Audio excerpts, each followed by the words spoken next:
Kailangan mong malaman. Naglalagablab, nagbabaga.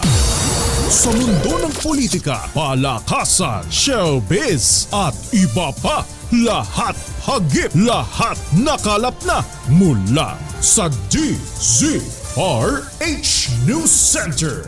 RH Balita. Mga pinakahuling panayam sa likod at gumawa ng mga balita. RH Balita. At ngayon, narito ang inyong mga tagapagbalita.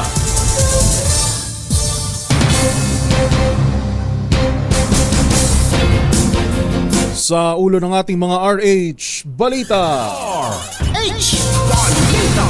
Resupply boat ng Pilipinas muling binomba ng tubig ng China Coast Guard sa Ayungin Shoal. Bilang ng mga namatay sa pertasis umakyat na sa 35 ayon sa Department of Health. Higit 2 pisong taas presyo sa gasolina, higit piso sa diesel asahan sa susunod na linggo. Special discount sa mga senior PWD maaring magamit online ayon sa Department of Trade and Industry. Publiko hinimok ng Malacanang na makiisa sa Earth Hour. Sa balitang foreign, 6 na po patay, higit 100 sugatan sa pamamaril sa isang concert hall sa Russia. Sa ating balitang sports, Obstacle Challenge 3-point shootouts sa PBA All-Star Bacolod 2024, aarangkada na. At sa balitang showbiz, ilang MMFF 2023 movies ipapalabas na sa Netflix.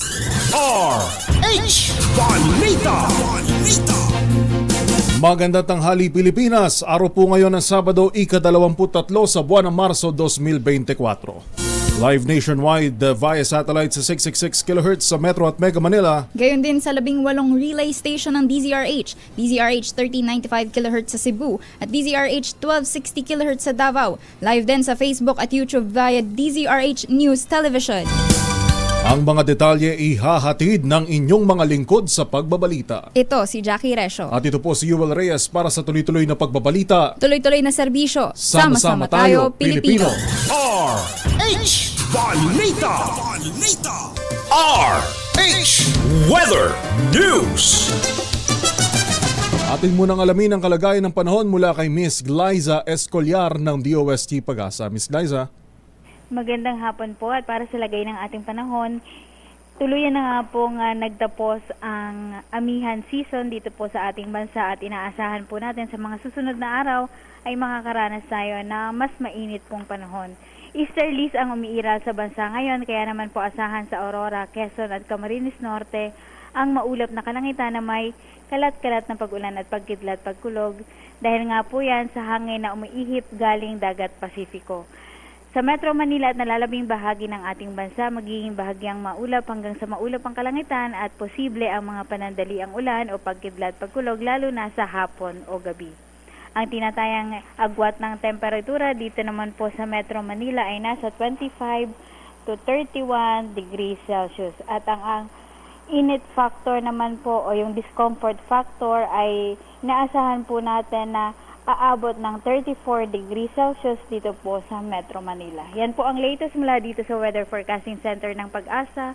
Ito si Glyza Escolyar nag-uulat. Maraming salamat at magandang tanghali Miss Glyza Escolyar ng DOST Pag-asa. RH Balita.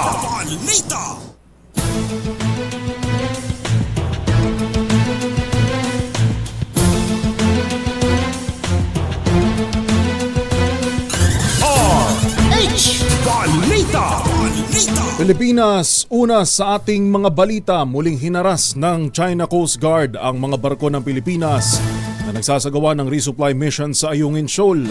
Sa ulat ng Armed Forces of the Philippines, nagsagawa ng dangerous maneuver ang CCG vessel sa Unaiza May 4 pasado alas 6 ng umaga. Muntik pa niyang magbanggaan ang dalawang barko nang magsagawa ng reverse blocking maneuver ang CCG vessel. Ang Unaiza May 4 ay isang civilian vessel na kinontrata para magsagawa ng rotation at resupply mission sa mga sundalong nasa BRP Sierra Madre. Sa kaugnay na balita, direktang tinira ng water cannon ng China Coast Guard ang barko ng Pilipinas sa isinasagawang resupply mission sa Ayungin Shoal. Ayon sa AFP, 2 China Coast Guard vessel ang nag-water cannon sa Oneida May 4. Nagtamo ng matinding pinsala ang barko ng Pilipinas dahil sa tuloy-tuloy na pagbomba ng tubig ng CCG vessels. Una rito, hinarang at pinalibutan ng mga barko ng CCG ang Oneida May 4 habang patungo sa Ayungin Shoal. RH Balita.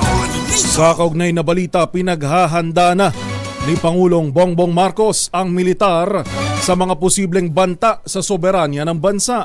Sa mensahe ni PBBM sa ika-127 founding anniversary ng Philippine Army, sinabi niyan dapat maging multi-mission ready, cross-domain at capable force ang Philippine Army. Kailangan na niyang handa ang Army na labanan ang emerging threats sa katatagan at soberanya ng Pilipinas. Ayon sa Pangulo, patuloy na pinalalakas ng gobyerno ang moral efficiency at responsiveness ng Army sa pamamagitan ng mga inisyatibo para sa capacity building, mahigpit na training at education activities. Samantala, tapos na ng Philippine Coast Guard at mga government scientists ang kanilang marine research sa Sandy Cay sa Pag-asa Island.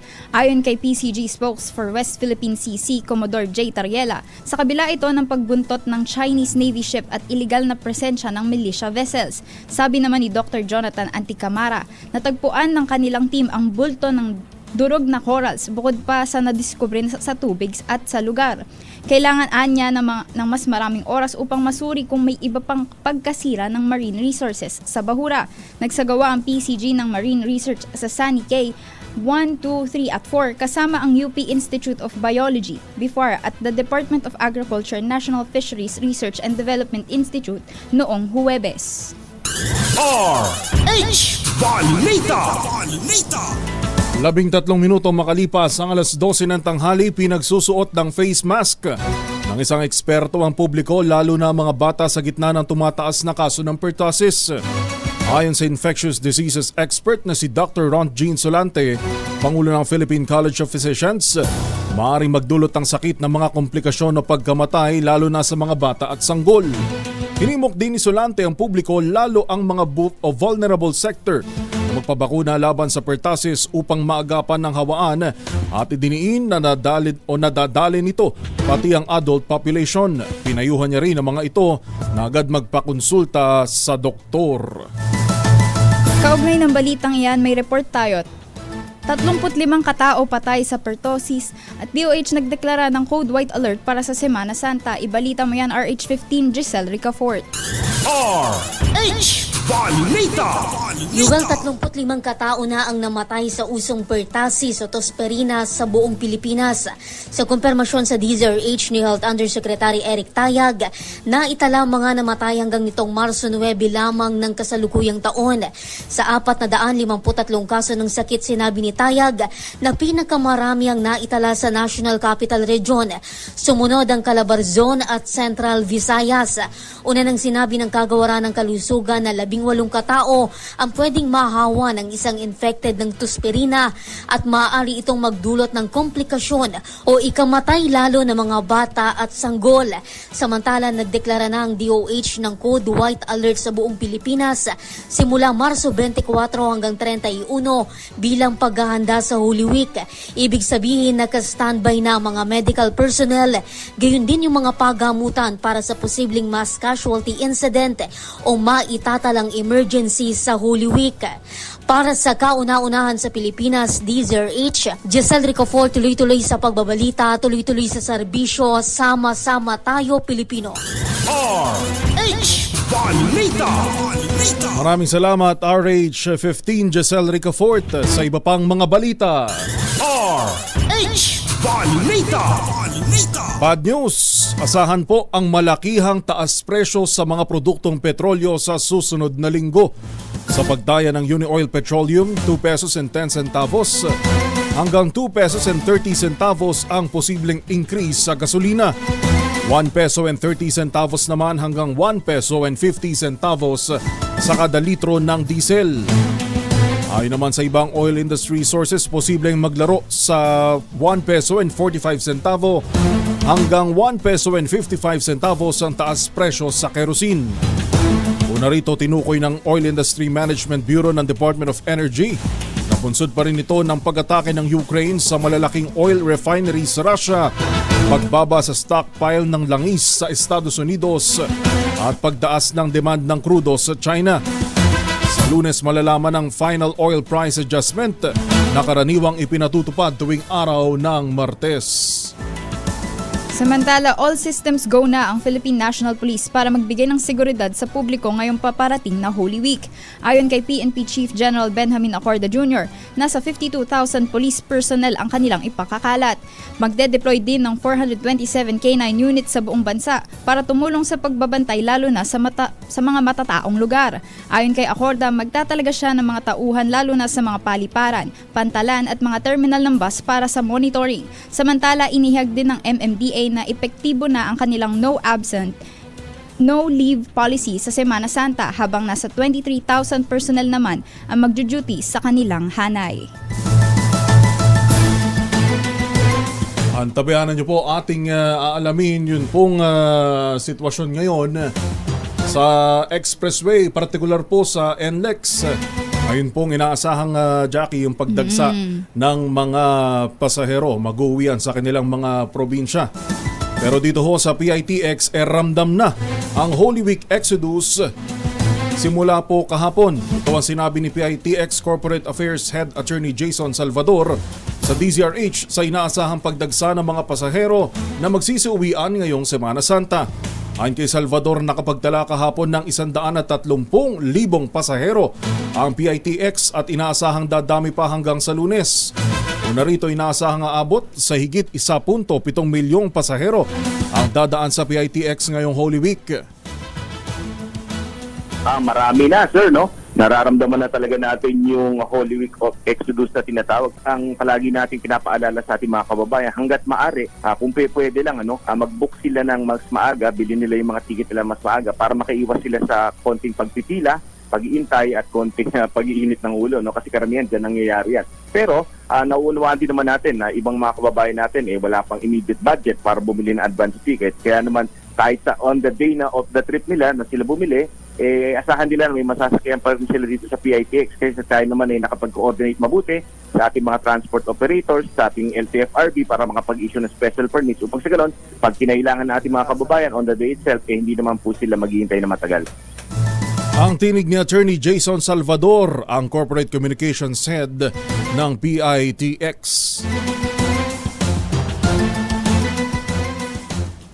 Samantala, inaasahang aabot sa 2.1 million na pasahero ang dadagsa sa mga pantalan ngayong Semana Santa. Sa panayam ng DZRH, sinabi ni PPA General Manager Jay Santiago na nagpatupad na sila ng full manpower para umalalay sa mga biyahero. Anya, inaasahan ng buhos ng mga pasahero sa darating na Lunes Santo at Martes Santo. Tiniyak din ni Santiago ang seguridad ng mga pasahero at pinaaalalahan ng iwasang magdala ng malalaking bagahe. Inaasahan po na natin na halos 2.1 million pong pasahero ang babagtas po sa ating mga pantalan. That is a 10% increase po from last year's 1.8 million. So ang inaasahan po natin dyan, Monday po, sa mga 300,000 po yan. And then Tuesday po, maybe about 290,000. So talaga pong dadagsa yung mga kababayan po nating pasahero ng Monday at Tuesday. At ang apiso nga po sana namin sa kanila ay magplano po ng maaga sa kanilang mga biyahe na siguraduhin po nila na may mga confirmed ticket po sila para at maging maayos po at aya-aya yung biyahe nila. RH Balita. Ating pong oras, alas 12:20 at kaugnay ng Jackie, yung ating mga binasa ay public transport. Merong sa mga pantalan at mga bus sa PITX naman. Ngayon, isa pang inaasahan yung pagdami rin ng mga private cars, ng mga pribadong sasakyan. Kasada natin. Na dumadaan sa mga expressway. At particular dyan, ating alamin kung ramdam na ba ang Dagsa, holiday exodus oo. o Holy Week exodus na tinatawag sa North Luzon Expressway. Kasama na po natin si Ginoong Robin Ignacio, ang Senior Traffic Manager ng NLEX. Sir Robin, magandang tanghali po. Magandang tanghali po. Magandang tanghali po at magandang tanghali din po sa ating mga tagapakinig. Yes sir, kamusta po ang Hello po. kamusta po ang ating monitoring sa ating pong expressway sa ngayon? Opo. Sa ngayon sir, masasabi natin na wala pa naman pong pagdagsa ng ating mga kababayan na pauwi ng probinsya. Bagamat marami-rami po itong galing ngayon Manila area papuntang towards May Kawayan po, medyo slow moving po tayo pero halos na monitor natin yung ganito every Saturday po. Mhm. Kaya ang sa amin naman nakahanda pa rin naman kami, umpisa pa po kahapon yung aming dagdag deployment ng mga personnel, around 1,500 patrol crew, toll tellers, security guards, mga incident response teams, saka mga TMA po. Umpisa po kahapon hanggang April 1 na po yan, at ganoon din po na wala na po tayong lane closure, mga roadwork. So open po lahat ang ating lanes dito sa NLEX SPEC at sa NLEX Connector. At ganoon din po na nagpatupad na rin po kami ayon din po sa aming motorist assistance program na Safe Trip po sagot ko. May free towing na po tayo ng mga class 1 to the nearest exit. Umpisa pa po ito ng 6 a.m. kahapon Friday hanggang 6 a.m. po ng Monday. Then itutuloy po ulit ng Wednesday ng 6 a.m. Holy Wednesday hanggang Friday. And then yung pangatlo pong segment is from March 30, Saturday po yan, hanggang April 1 yung hanggang sa uwian naman po ng ating mga motorista. Ibig sabihin ho ba nito wala nang babayaran yung free towing? Yung mga class 1 po. Opo, para mas class mabilis 1. po yung pag-clear natin ng mga insidente at hindi na po sila makaabala sa daloy ng traffic po natin. Opo. At Sir Robin, ano ho ba yung patakaran natin pagka syempre yung bulto ng mga sasakyan nagkakaroon na ng build-up sa mga toll? At nagpapatupad ho ba tayo, may mga pinapatupad ho ba tayo measures para maiwasan ho yung build-up ng ganong mga sasakyan?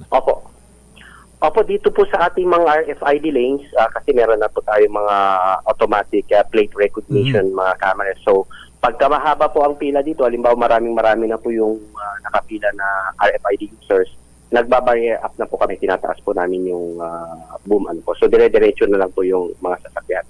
At yun naman pong sa cash lane, nagdadagdag po tayo ng mga cash collection points po dito. So, dahil mahigit 80% na po yung average natin na gumagamit ng RFID dito sa LS at SFX. So mas marami pa rin po talaga yung ating RFID lanes. Mas mabilis po talaga yung sa RFID lanes pa rin po. So sana po yung ating mga kababayan na wala pa pong RFID ay magpakabit na. At ang ay siguraduhin lang po na meron pong sapat na load para hindi po magka-problema. Opo. Yung sa mga dahil nasabi nyo mga po, meron pa rin naman pong mga toll fee na nag-a-accept ng cash. Meron po ba tayong mga meron po ba tayong mga kumbaga yung mga gusto pong magpalagay ng meron bang available pa rin na magkakabit ng RFID sticker? Sakali po, meron po ba tayong ganun po? Actually, bago pumasok po ng Mindanao, meron po tayong tip doon.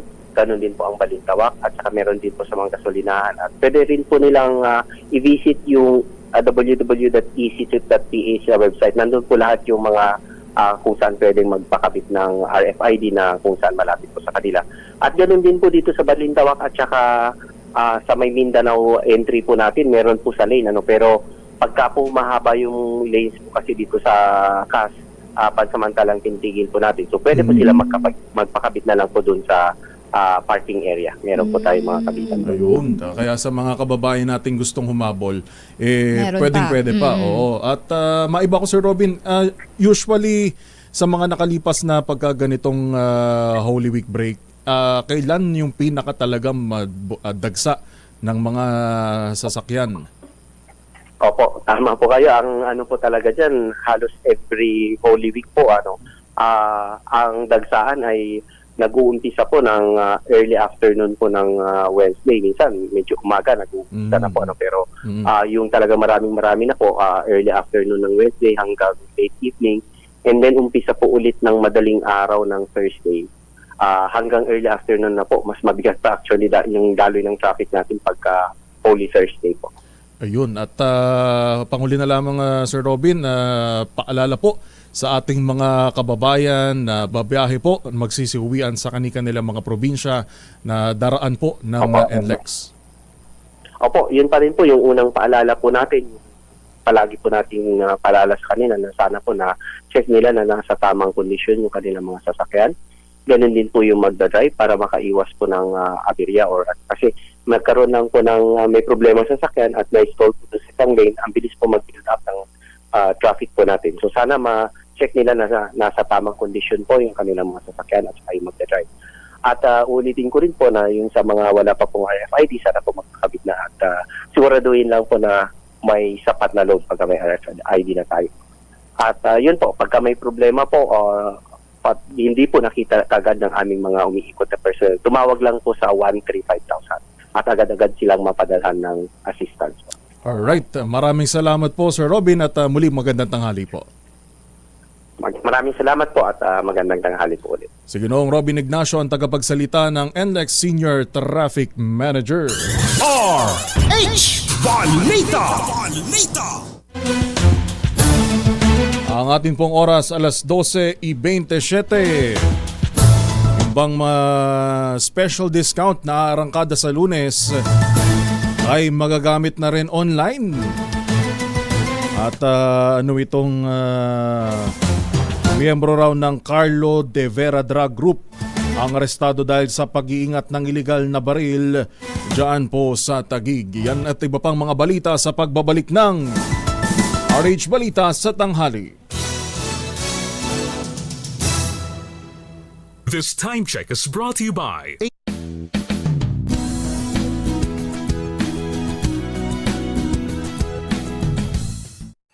Mga balitang gigising sa inyong umaga. Mga balitang kailangan mong malaman. Mapapakinggan sa ACS Balita sa 2x2. Kasama sina Anthony Taberna at Jerry Baha. Lunes hanggang Biyernes. Benepisyo ng pakikinig sa heavy metal genre na tugtugin. Alamin. Tambalang Anthony Taberna at Jerry Baha ang gigising sa inyong umaga dahil lalatay ang humahagupit na diskusyon at komentaryo Lunes hanggang Biyernes sa 2x2. Pagsasalo sa pagkain, mabisang paraan para tumibay ang inyong relasyon ayon sa pag-aaral. Alamin ang mga maiinit na isyung pambayan, mga balitang kailangan mong malaman, usapin sa pamahalaan, politika, ekonomiya at kabuhayan. Ito ang mga dapat mong malaman, pakialaman at pag-uusapan dahil kayo ang tinig ng mamamayan dito sa Damdaming Bayan. Live sa DZRH Radio, DZRH TV at DZRH Digital. Kasama sinalakay Deo Macalma at Elaine Apit. Araw-araw, Lunes hanggang Biyernes. Damdaming Bayan.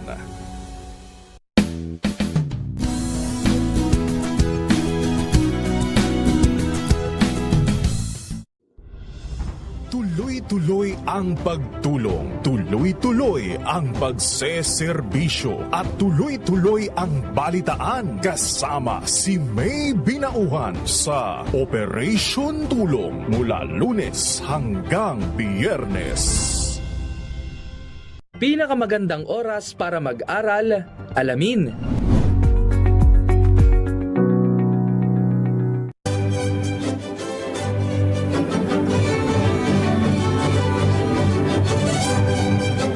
Ako po si Lisa Macuja Elizalde na nag-aanyaya sa inyong samahan kami muli sa pagbabalik ng Art to Art alas 3:30 ng hapon dito sa DZRH Radio at DZRH News Television.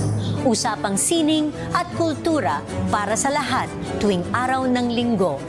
Huwag kaligtaan.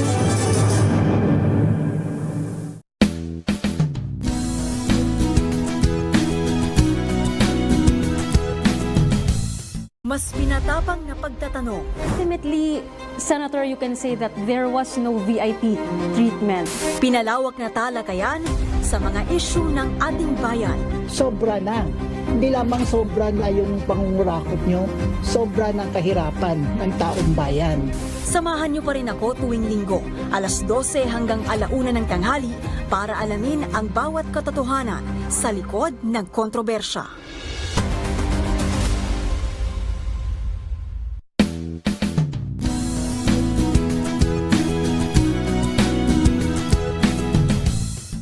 Mas pinatinding action-packed games, intense plays, updates sa mga latest happenings sa mundo ng sports, at mga kwento mula sa iba't ibang mukha ng mga atletang Pilipino. DZRH TV Match Point Season 3 tuwing Sabado, 12:30 ng tanghali sa DZRH TV. Pag-inom ng tubig na nasa plastic bottle, maaaring makasama sa kalusugan, ayon sa pag-aaral. Ang Scene Zone Season 3 na! From concerts, fan meets, to exclusive interviews, we've got you covered. Every Saturday 12 noon, kasama ang iyong showbiz angel Angelica Cosme, dito lang sa DZRH TV. Pisyo ng pagsusulat o paggawa ng journals, alamin.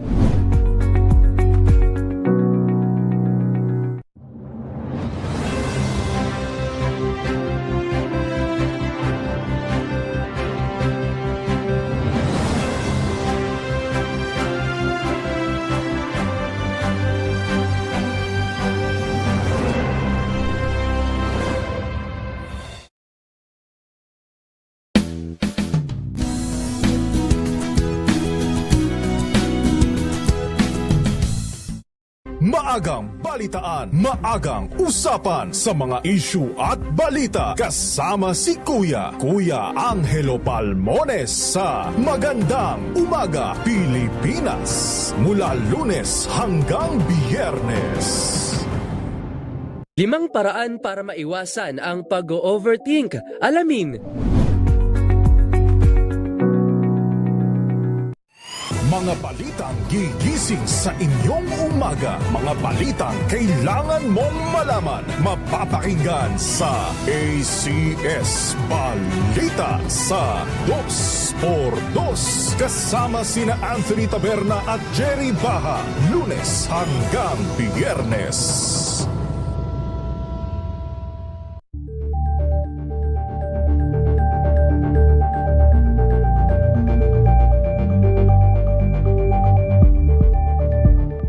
Ambalang Anthony Taberna at Jerry Baha ang gigising sa inyong umaga dahil lalatay ang humahagupit na diskusyon at komentaryo. Lunes hanggang Biyernes sa 2x2.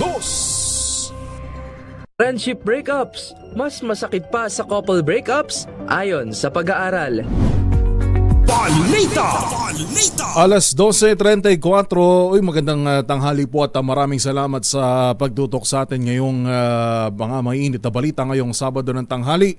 Siyempre ang ating mga suki na nakatutok po mula kanina. Si Miss Estela Nunez mula sa San Jose City sa Nueva Ecija, Roderick Manalo, and of course kay Miss Isabel Guerrero na nakatutok po sa atin sa Quezon City. Sino pa, Jackie? Magandang tanghali Facebook. din po kay Leo Cervantes Haveres mula po sa Palawan at kay Evelyn Napomuceno sa Negros Occidental at Anthony Abrenica. Ayan, kay Sir Garland Noel at Sir Alvin de Torres mula sa Binyan sa Laguna. RH Balita!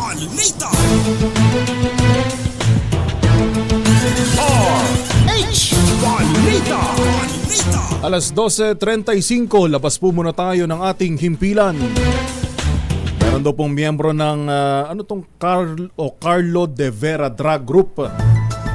Notorious ba ito? Na arestado daw po dyan sa Taguig. RH27, Noche Kakas, Noche. Joel at Jackie, arestado ang isang lalaki na miyembro ng Carlo de Vera Drug Group nang mahulihan ng illegal na baril illegal na baril sa Barangay Rizal, lungsod ng Taguig. Kinilala ang naaresto na si alias Bilog, isang Carlo de Vera Drug Group member. Ayon sa report, unang namataan ng concerned citizen si alias Bilog na may kahinahinalang kinikilos. Agad itong inireport sa pulisya nang siyasatin ng mga pulis. Tumambad ang nakatagong black caliber 38 revolver na baril. Ibitaw sa record ng Crime Information Reporting and Analysis System ng PNP. Si alias Bilog ay may pending murder case sa RTC Branch 70 sa Taguig. Kulong na ang suspect na may kibat na reklamo. Balat ko na sa Pilipinas, DCRA. Ako si Notikasul, tuloy sa pagbabalita, tuloy-tuloy sa serbisyo. Sama-sama tayo, Pilipino. Maraming salamat, Noche. Samantala, Malabon LGU nagpaabot ng tulong sa mga residenteng nasunugan. Ibalita mo yan, RH23, Edwin Duki. Edwin? Personal na tinukod ni Malabon Mayor Jenny Sandoval ang mga residenteng biktima ng sunog kung saan ay isa yung namatay sa Tuga-Tuga, Malabon. Personal na inabot ng alkalde ang tiga 10,000 pack na hygiene kit at ilan pang mga gamit tulad ng pantulog at sa siyam na pamilyang lubhang naapektuhan ng sunog. Samantala, nakatanggap din ng mga gamit food pack na tag 3,000 at cash ang nasa 6 na pamilyang apektado ng water damage. Ito yung nabugahan ng tubig dahil nga doon sa sunog na o pagpatay doon sa sunog. Nangako naman alkalde na agad aksyonan ng iba pang tulong ang mga kababayan na nasunugan sa Barangay Tugato kung saan ay nagpaabot din ng kaunting tulong para naman doon sa kanila. Ang paunang tulong ay upang may pansamantala manong may magamit at may panimulang may iayos yung kabahayan bunga na nga ng sunog. Nagahagulhol naman ng iyak ang ina ng nursing student na lapitan ito at abutan ng tulong ni Mayor Jenny Sandoval habang ibinibigay yung mga pampagawa ng kahoy, yero, pako, mga construction na materials. Nangako din ang alkalde na magbibigay din ng tulong na pinansyal at lalo na dun sa pamilya ng namatay para may palibing yung kanilang anak. Mula pa rin dito sa Malabon, ako pa rin sa RH23. Edwin Duque, tuloy-tuloy sa pagbabalita, tuloy-tuloy sa serbisyo. Sama-sama tayo, Pilipino. RH Balita. Maraming salamat, Edwin Duque. Oras mo natin alas 12:38. Higit 1,000 special permits ang inaprubahan ng Land Transportation Franchising and Regulatory Board para sa mga pampublikong bus na babiyahe sa mga probinsya ngayong Semana Santa. Layo nito na matiyak na may masasakyan ng mga pasahero na dadagsa sa mga terminal upang magbakasyon. Sa kabuuan, nasa 1,021 na special permit ang naipamahagi sa mga PUV habang mag-i-inspeksyon na rin ng LTFRB at LTO sa PITX na bahagi ng Oplan Bantay Biyahe Semana Santa 2024. At kaugnay po niya, nasa linya na rin natin ang tagapagsalita ng LTFRB, si Miss Celine Pialago. Miss Celine, magandang tanghali po. Si Yuel at si Jackie. Magandang tanghali po. Yes po, magandang tanghali po at sa lahat ng nanonood at nakikinig po sa atin. Good afternoon po. Yes ma'am, at ito pong 1,000 special permits sa inyo na nga po manggaling. Ano-ano pong mga biyahe po ito, mga ruta? Well sir, majority lang po niyan to Summit Up po yung biyaheng panorte po, no? Region 1, 2, 3 at Bicol. Diyan po marami sir. Dahil kapag Semana Santa po, alam po natin 80% ng mga kababayan natin dito sa NCR, majority kahit po nung time na tayo po ay nasa MMDA, umaalis po talaga sila, no? At nagbabakas po. So ito naman po ay napag-aralan ng LTFRB at sa units po na na-apply for special permit, almost 1,033, nearly 1,000 na po ang approved, 962 to be exact, sir. So meron pa pong mga hahabol pa na ongoing ho ba yung pag-a-apply nitong special permit o meron pa ho kayong mga igagrant pa? Well, actually, sir, yung date of filing kasi was February 26 to March 8. So, wala naman pong additional memorandum if there will be an extension for application. The duration po of special permit, March 24 to March 31 originally. Pero nagkaroon po ng board resolution, so extended po ito up to April 14 dahil po nakasaad sa resolution na kailangan din i-consider yung mga pabalik, no? Yung mga magstay pa ng mas mahaba dahil po pag nagbibigay po kasi ng special permit, sir, hindi naman case study, pero yung history ng travel po ng ating mga kababayan, yun po yung tinitingnan, sir. So, na-extend po yung kanilang mga special permit. Wala naman pong abiso, sir, sa application kung may extend. Ayun. At kasama po ba dito yung sa mga ipinagkaloob po na special permit, kasama po ba dito yung mga bumabiyaheng, kasi kung di ako nagkakamali, Jackie Mesalin, di ba pinagbawal yung pagdaan ng mga provincial bus, particular dito sa may, example, dito sa may EDSA Pasay. Kasama ho ba to sa mga nabigyan ng special permit? Well, sir, may mga buses po kasi na may terminal po dito sa NCR, no? Alam naman po natin yan. At sila po, kung ano po yung route nila, nagkaroon po yan ng 30% ng total authorized unit per operator per authorized route. Yun po yung pinagbigyan po for special permit. So kung may terminal naman po kayo dito sa kahabaan ng EDSA at may biyahe naman po kayo talaga sa probinsya, most probably, sir, no, napagbigyan po yung ilang units nila ng special permit. At nga po, generally speaking, wala lang po tayong specific routes, pero mostly po ng mga napagbigyan ay yung mga pasahero po, units na bumabiyahe po ng Panorte, Region 1, 2, 3, at saka po Bicol Region, sir. Oo, tama-tama dun din sa sinasabi kanina ni Sir Robin Ignacio. Oo, sa NLEX, yung mga dumadaan naman na bus. Ano?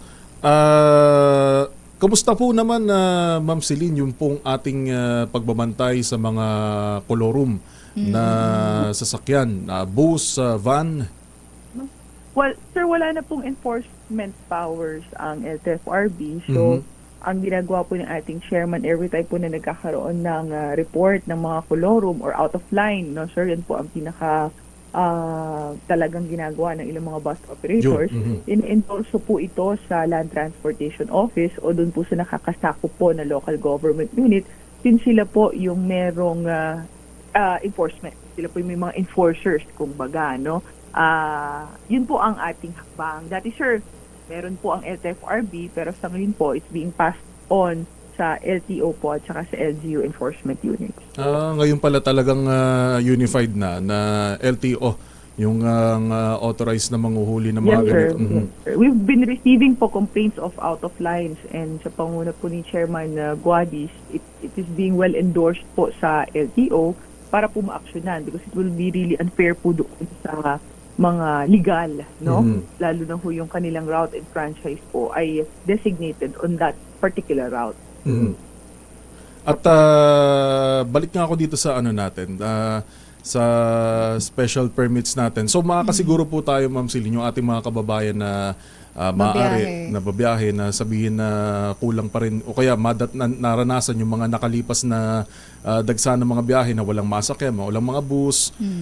So makakasiguro on part of LTFRB dahil nagbigay tayo ng mga special permits. Meron po silang masasakyan. Well, sir, sa dami po niyan, na-cater po talaga through a study yung bilang po ng mga pasahero. In fairness po sa LTFRB, as long as yung current LTO ORCR ay submitted, yung kanilang mga passenger accident insurance policy were submitted, at meron silang maayos at well-conditioned na mga unit, sila naman po ay naaprubahan, sir. Kasi wala naman pong purpose din, sir, na higpitan sila na hindi aprubahan dahil po yung influx po talaga at dami ng mga pasahero, madami po talaga tuwing Semana Santa. Tama po. At panghuli na lamang, Ma'am, paalala sa atin pong mga kababayan, lalo na po sa mga driver operator na ngayong inaasahang pagdagsa ng mga pasahero ngayong Holy Week. March 25, sir, no, magkakaroon ng inspection sa panguna ni Chairman Guadis. Kasama po ang Department of Transportation. Inatasan na din po lahat ng regional offices ng LTFRB na maging alerto at mag-set up po ng help desk assistance sa ating mga pasahero. Ito naman po ay taon-taon ginagawa. And in all due fairness naman po, hindi lang po ito LTFRB, together with MMDA for NCR, LTO nationwide po, PNP nationwide, ang pinaka-priority po na ipapaalala natin sa kanila yung safety po ng ating mga pasahero. Magsimula po siya well-conditioned na unit at maayos po ng mga driver. Kasi sir, mga long trips po ito at mahaba po ang biyahe.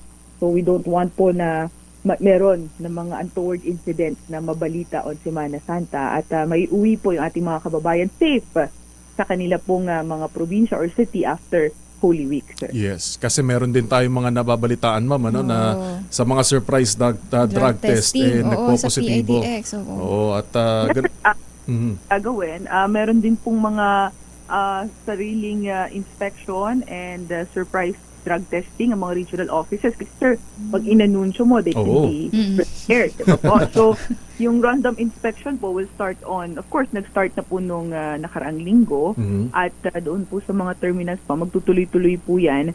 It's just that yung malalaking terminal po is on March 25 since wala naman pong takas yung mga malalaking operator po dyan. Pero hindi po sila papakasiguro dahil kung magka-inspect ng umaga, probably maulit po sa hapon, then maulit kinabukasan. So it would be really random and surprise po para sa ating mga operator. alright, maraming salamat po, Miss Celine Pialago, ang tagapagsalita ng LTFRB. Yes po, maraming salamat. RH Balita!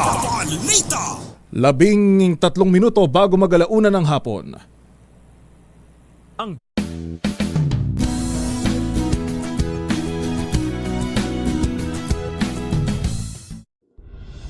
Tuloy-tuloy ang pagtulong, tuloy-tuloy ang pagseserbisyo, at tuloy-tuloy ang balitaan kasama si May Binauhan sa Operation Tulong mula Lunes hanggang Biyernes.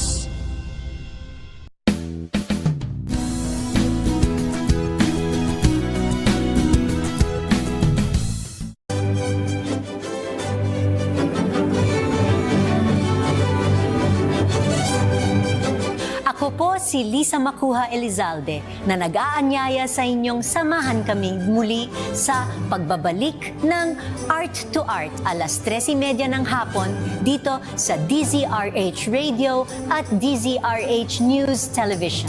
Usapang sining at kultura para sa lahat tuwing araw ng linggo. Huwag kaligtaan. Attachment styles ng mga tao nakakaapekto sa ating pakikipagrelasyon ayon sa pag-aaral.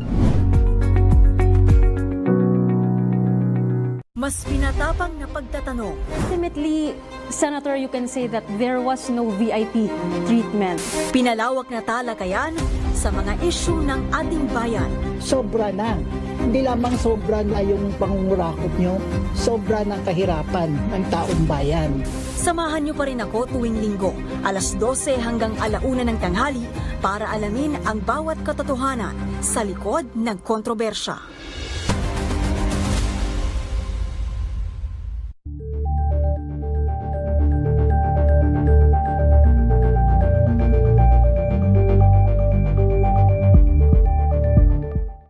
Mas pinatinding action-packed games, intense plays, updates sa mga latest happenings sa mundo ng sports, at mga kwento mula sa iba't ibang mukha ng mga atletang Pilipino. DZRH TV Match Point Season 3 tuwing Sabado, 12:30 ng tanghali sa DZRH TV.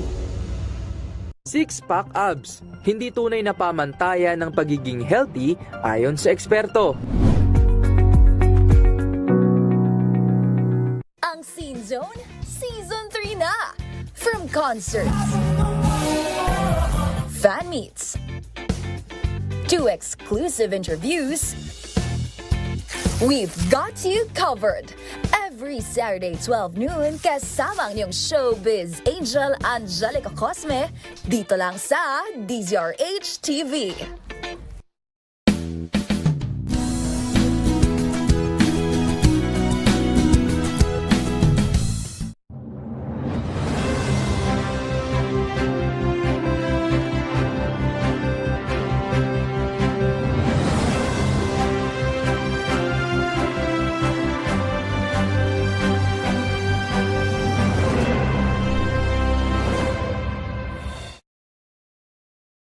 Pagkain ng saging, epektibong paraan upang mabilis na makatulog sa gabi ayon sa pag-aaral.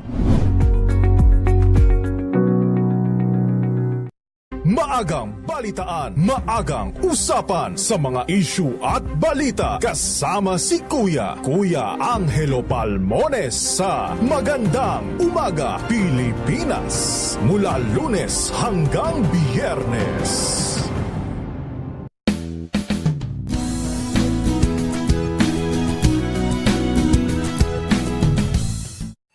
Mga balitang gigising sa inyong umaga. Mga balitang kailangan mong malaman. Mapapakinggan sa ACS Balita sa 2x2. Kasama sina Anthony Taberna at Jerry Baha. Lunes hanggang Biyernes. Benepisyo ng pakikinig sa heavy metal genre na tugtugin. Alamin. Tambalang Anthony Taberna at Jerry Baha ang gigising sa inyong umaga dahil lalatay ang humahagupit na diskusyon at komentaryo. Lunes hanggang Biyernes sa 2x2. Pagsasalo sa pagkain, mabisang paraan para tumibay ang inyong relasyon ayon sa pag-aaral. Alamin ang mga maiinit na isyung pambayan, mga balitang kailangan mong malaman, usapin sa pamahalaan, politika, ekonomiya at kabuhayan. Ito ang mga dapat mong malaman, pakialaman at pag-uusapan dahil kayo ang tinig ng mamamayan dito sa Damdaming Bayan. Live sa DZRH Radio, DZRH TV at DZRH Digital. Kasama sina Lakay, Deo Macalma at Elaine Apit. Araw-araw, Lunes hanggang Biyernes. Damdaming Bayan.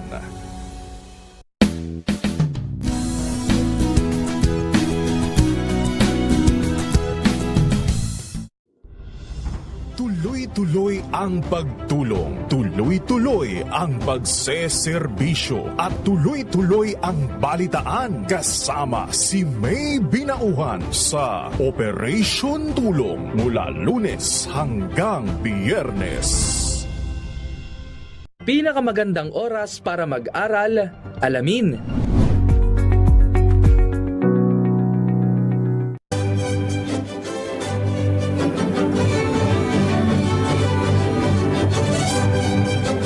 Ako po si Lisa Macuha Elizalde na nag-aanyaya sa inyong samahan kaming muli sa pagbabalik ng Art to Art alas 13:30 ng hapon dito sa DZRH Radio at DZRH News Television.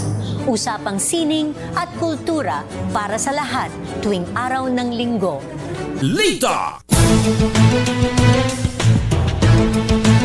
Balik tayo sa ating mga balita, 7 minuto bago mag-alauna ng hapon. Maaari din magamit ng mga senior citizen at mga PWD ang kanilang special discount sa kanilang online purchases.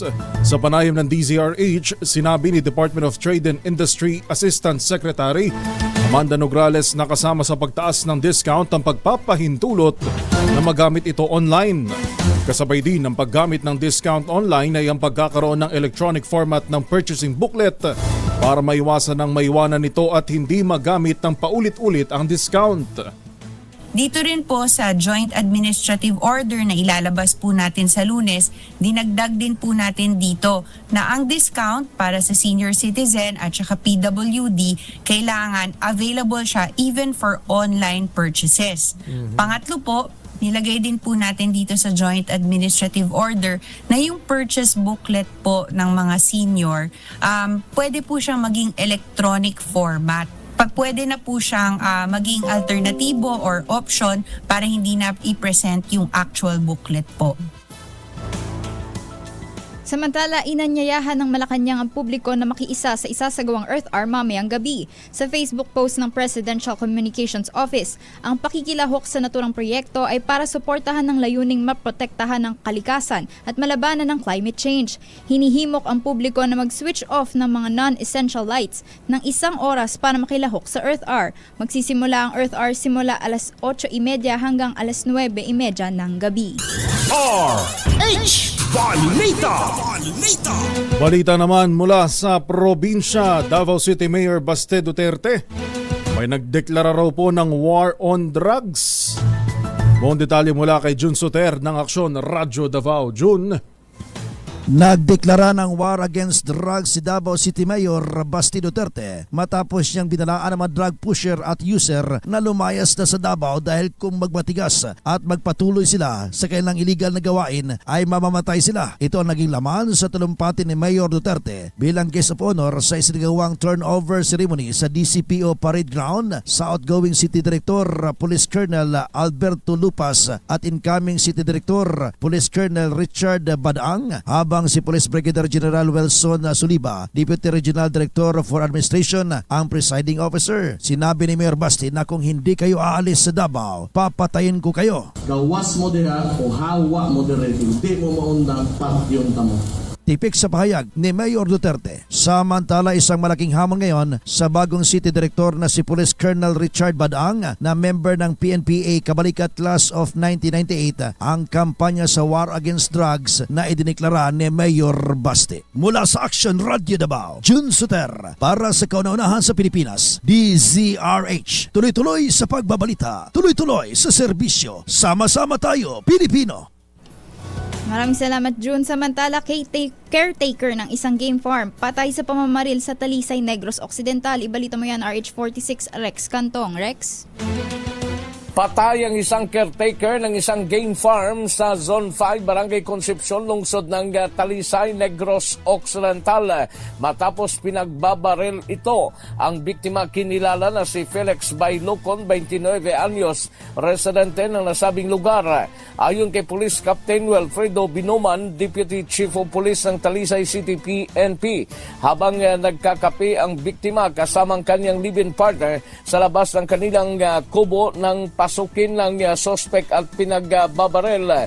Dagdag pa ni Binoman, si Bailocon ang mahigit 4 na taon pang nagtatrabaho sa bilang caretaker ng Tim Juan Game Farm at mayroong 2 mga anak. Habang ang suspect na aresto na rin ng kapulisan matapos ang ilang oras na hot pursuit operation na kinilala na si John Michael Motya, residente ng Barangay Granada, lungsod ng Bacolod. Mula sa Aksyon Radio Bacolod, ito si Rex Cantong, tuloy-tuloy sa pagbabalita, tuloy-tuloy sa serbisyo, sama-sama tayo, Pilipino. Maraming salamat, Rex. Rider naman na nagtangkang tumakas sa isang checkpoint, may nahulihan ng baril. RH38 Freddy Fajardo. Freddy. Nasa kustodiya ngayon ng PNP ang rider na si Angelo Jesus Galasaw, 30 anyos, helper, tubong Puntalooc, Romblon at residente ng Barangay Bugawan, San Carlos City, matapos itong mahulihan ng baril. Sa ulat ni Chief of Police Lieutenant Colonel Jose Abaya II, alas 9:30 ng gabi, nagpapatupad ng checkpoint ang kanyang mga tauhan sa Barangay Rujas sa lungsod nang dumaan ng suspek sakay ng motorsiklo at nang sitahin. Lalo pa nitong binilisan ng patakbo, pero hindi ito nakalusot sa ilang polis na nag-aabang sa mga tumatakbong motorista at nang maharang. May dinukot ito sa kanyang likuran at itinapon sa may damuhan na nang tingnan ng mga polis, isang kalibre 38 revolver na may 5 bala. Kasong paglabag sa Section 28 ng Republic Act 10591 Comprehensive Law and Firearms and Ammunition ang kinakaharap ngayon ng suspect. Mula sa Aksyon Radio Pangasinan, ito si Freddy Fajardo, tuloy-tuloy sa pagbabalita, tuloy-tuloy sa serbisyo, sama-sama tayo, Pilipino. RH Balita. Maraming salamat, Freddy. Samantala, DZRH Operation Tulong, paalmusal sa mga pamilyang nasunugan sa Tondo, Maynila. May paalmusal. Lugaw. Yung paborito natin na lugaw, inihandog po ng DZRH Operation Tulong sa mga nasunugan sa Tondo, Maynila. Ay, para sa detalye ng balitang yan, gumula po sa ating Operation Tulong reporter James Maldonado. James? Kusog at masiglang umaga. Ito ang iniwanang kalagayan ng MPC Media Group DZRH Operation Tulong para sa mga residenteng nasunugan sa Barangay 105 Aroma, Tondo, lungsod ng Manila para sa isinagawang food feeding mission. Alas 6 pa lamang ng umaga ngayong araw ng Sabado, rumatsada na ang mobile kusina ng G-Technica Equipment Corporation, logistics partner ng DZRH Operation Tulong. Dala-dala ang mainit at masusustansyang lugaw na inihanda ng Team Palugaw ng MPC Media Group DZRH Operation Tulong upang ipakain sa 700 pamilyang nasalanta ng sunog na binubuo ng halos 2,000 individual mula bata hanggang matatanda. Sa mismong barangay hall ng Barangay 105 Tondo, Maynila, isinagawa ang nasabing food feeding mission na talaga namang binilahan at sabay-sabay kumain ng masusustansyang lugaw na may kasamang malalaking itlog at bottle of water para sa mga nasunugang residente. Masasaya at abot-abot ng pasasalamat ang pinapatid ng mga apektadong residente sa MPC Media Group DZRH Operation Tulong para sa hatid na food feeding mission na ito ay kahit papaano daw ay nairaos ang kanilang umaga na may sigla at busog para sa ngayong araw. Panawagan naman ng mga residenteng apektado ng sunog ang tulong para sa hygiene kit na kailangan para sa kanilang kalinisan sa katawan, diapers sa mga sanggol at gatas, mga materyales din upang sa pagkukumpuni ng kanilang mga bahay na tinupok ng sunog. Kasabay sa nangyaring food feeding mission, ang pag-ayuda rin ni Mayor Hani Lacuna Pangan ng lungsod ng Maynila para sa pagpapadala ng relief operation sa pamamagitan ng Manila Department of Social Welfare at pagbabahagi ng cash assistance sa mga nasunugang residente. Sulit naman ang pagod at puyat ng Team Palugaw ng DZRH Operation Tulong sa paghahanda at pagluluto dahil taob at malinis ang mga kalderong pinaglagyan nito na talaga namang bumusog sa mga apektadong residente na Barangay 105 Tondo, Maynila sa nangyaring sunog. At yan ang mga tampok na serbisyong publikong hatid ng MPC Media Group DZRH Operation Tulong. Para sa kauna-unahang himpilan ng radyo sa Pilipinas, DZRH, James Maldonado. Tuloy-tuloy sa pagpabalita, tuloy-tuloy sa serbisyo. Sama-sama tayo, Pilipino. Maraming salamat, James, at ang DZRH Operation Tulong. RH Balita. Sa balita sa ibayong dagat, patay ang 60 katao habang mahigit 100 ang sugatan matapos ang mass shooting sa isang concert hall sa Moscow, Russia na nagmistulang sparking inferno. Nagpaputok at nagtapon ng granada ang mga gunmen na naka-camouflage uniform pagpasok sa Crocus City Concert Hall. Mabilis na kumalat ang apoy at napuno ng usok ang hall, kaya nagunahan ng mga tao papunta sa emergency exits na naging sanhi ng matinding sunog. RH Balita. Balikan na natin ang headlines. Resupply mission ng Pilipinas, muling binomba ng tubig ng China sa Ayungin Shoal. Bilang ng mga namatay sa pertosis umakyat na sa 35. Higit 2 pisong taas presyo sa gasolina, higit piso sa diesel, asahan sa susunod na linggo. Special discount sa mga senior PWD maaaring magamit online. Publiko hinimok ng Malacanang na makiisa sa Earth Hour. RH Balita. Yan na po mga balitang itinampok sa RH Balita alas 12. Sa pangalan ng DZRH News Center, kami po ang inyong lingkod sa pagbabalita. Ito po si Yuel Reyes. At ito po si Jackie Resho. Tuloy-tuloy sa pagbabalita. Tuloy-tuloy sa serbisyo. Sama-sama tayo, Pilipino. RH Balita. 4 minuto makalipas ang 1:00 ng hapon.